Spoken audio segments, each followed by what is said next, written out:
Everyone, সবাই কেমন আছেন? আশা করি সবাই ভালো আছো। আমাদের বহু পরিচিত শান্তিদেবী মন্দির, কখনো কল্পনা করিনি এত দূরে চলে আসবো ঘুরতে। আজকে একটু সময় করে চলে আসলাম কান্তিদেবী মন্দির দেখতে। এই আমার সাথে তোমরাও একটু দেখো, ভালো লাগবে।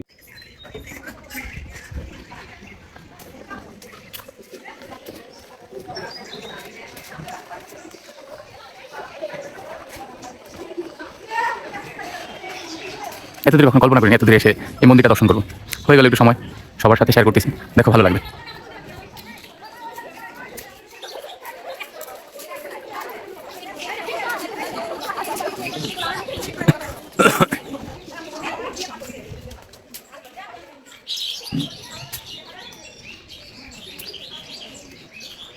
আয়তন অনেকই বড় মন্দিরটা, খুব ভালো লাগছে ঘুরতে এসে। এই মন্দিরটি 48 বছর ধরে কাজ শেষ করে সম্পূর্ণ করে, বাবার শেষ ইচ্ছা পূরণ করে। এই শেষ ইচ্ছা পূরণ করতে গিয়ে সে তার জীবনের অনেকটা সময় ব্যয় করেছে এখানে।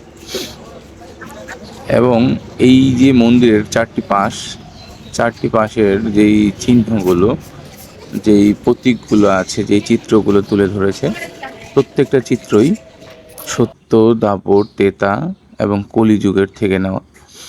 এর মধ্যে আওরঙ্গজেবের কিছু তথ্যচিত্র আছে, রামায়ণের কিছু তথ্যচিত্র আছে, সব মিলিয়েই খুব সুন্দর করে সে কাজটা করেছে। তারপর থেকেই এই মন্দিরের নাম ওনার বাবার নামে হয়ে গেল কান্তিজি মন্দির।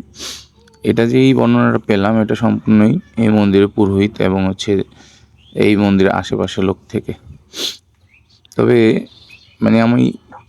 আমি অনেকটা ভাগ্য করেই এই মন্দিরটা দর্শনে গেলাম, কারণ অনেক দিন ইচ্ছে ছিল, কিন্তু এখানে যেতে পারবো সেটা কখনোই চিন্তা করিনি।